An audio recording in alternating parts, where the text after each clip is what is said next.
So again, Dalton's atomic theory was not quite completely correct because different isotopes have different masses. But we didn't have to throw the theory out, we just modified it. So if there are different kinds of atoms of a certain element, and they have different masses, then how do we know what we're dealing with? Well, the thing is, anytime you're dealing with a sample that's large enough to see, you're going to have gazillions of atoms in there, right? And so most of the time, what's most useful is the average mass, because in that sample, almost always you'll just be dealing with the regular natural abundance of the element. So we calculate the average mass, it's called the atomic mass, for each element. And this is also listed on the periodic table. Here we have the box for chlorine.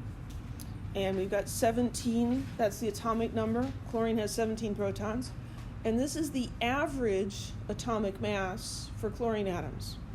There is no chlorine atom that actually weighs 35.45. That's the average, right? Just like you could have a group of people and the average age might be 23 and yet no one's actually 23, right? So these are calculated according to the natural abundance for each of the elements, each of the isotopes.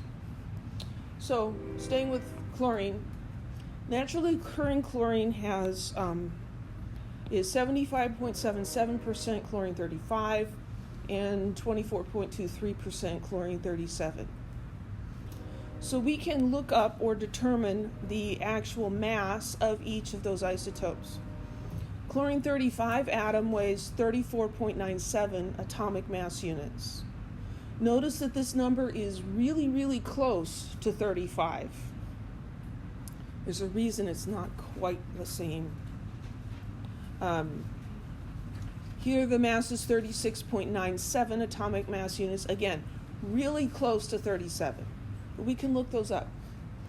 So we calculate the average atomic mass, and because there are so many atoms, instead of adding up all the individual masses, which there wouldn't be time in your lifetime to do, we use a weighted average. So we take the percent abundance and make it into a decimal. So 75.77% becomes 0.7577.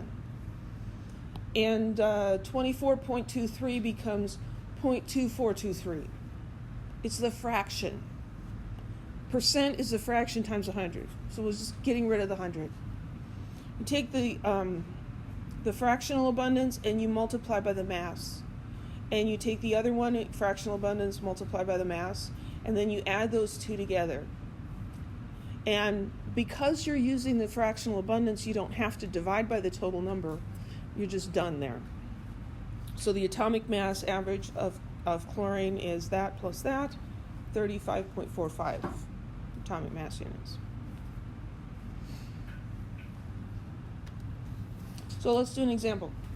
Magnesium has 3 naturally occurring isotopes with masses of 23.99 AMU, 24.99 AMU, and 25.98 AMU. Natural abundances of 78.99%, 10%, and 11.01% respectively. Calculate the atomic mass of magnesium. So here we've got a list of numbers and followed by another list of numbers and then this nice little word, respectively. What that means is that the numbers correlate with each other. The first one of the first list goes with the first one of the second list, and this one goes with the middle one, and the last two go together. Okay. So to calculate the atomic mass, we need to take these percent abundances and make them into fractions. So the 78.99% becomes 0.7899. We're just dividing by 100. And I'm going to multiply that by the mass of that kind of isotope. So 23.99 atomic mass units. And then I'm going to add the second one. So 10% becomes 0.1000, and I multiply by the mass of that isotope.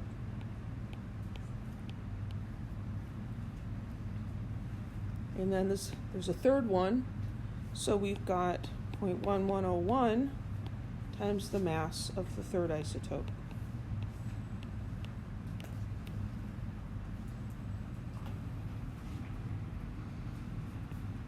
So we've got that all written out, and then I just punch it into the calculator.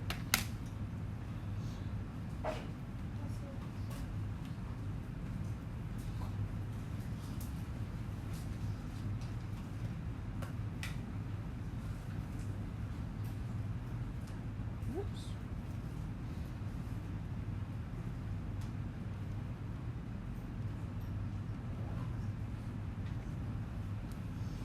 And so my calculator is showing me 24.309099. And the unit there would be atomic mass units. Did I do my math right? Anybody check? Yes. Okay, thank you. How many of those digits should we keep? Well, we've got multiplying and adding here. And so we could go through the whole process with sig figs. When we do these calculations, it's just for your personal edification, right? It's for you to help you understand what those numbers up there mean. It's not that we're really relying on your measurements. So I'm not going to go too nuts about sig figs on these. So let's just be reasonable, right? So if we look at this, the individual atomic numbers, and my pointer is dead. The individual atomic numbers have 4 significant figures and 2 decimal places, right?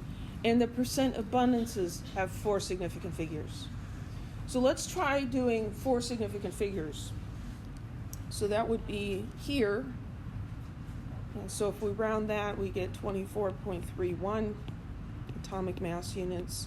That has 4 significant figures and 2 decimal places. And so that's a very reasonable number of significant figures without having to do the pain of sig figs. Any questions? When you're doing a problem where it's an actual element, you can double check your answer by looking at the average on the periodic table.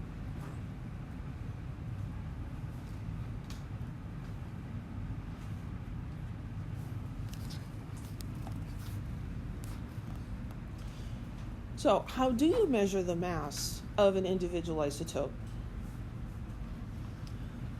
And how do you figure out what percent are, chlorine 37 and what percent's chlorine 35? Use an instrument called a mass spectrometer. And I'm not going to test you on, I'm not going to make you draw this diagram or anything, but I want you to have a clue how this works. It's really pretty cool.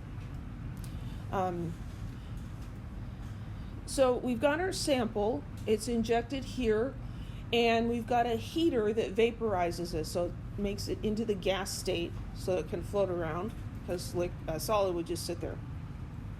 So we zap it with heat and make it a vapor, and it's coming through here, and it's going to get ionized by an electron beam.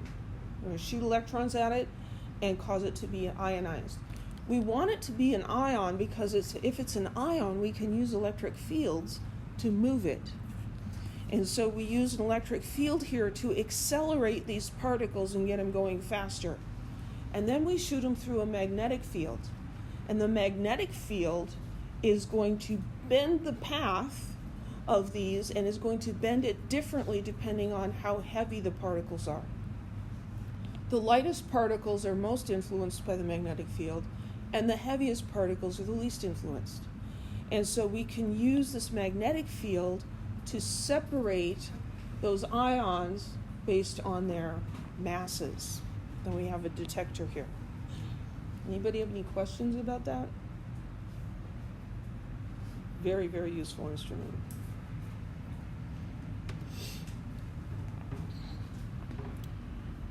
So the results that the computer attached to the instrument would give you would be something like this. It's going to give a relative intensity. And so for silver, it's going to say, well, this isotope with a mass of 107 is 100%, and this other one is, I don't know, looks like it might be 95% or something. Actually, it turns out to be 92.9%. Well, does that mean that 100% are silver 107 and 90-something% are silver 109? Well, that's not possible.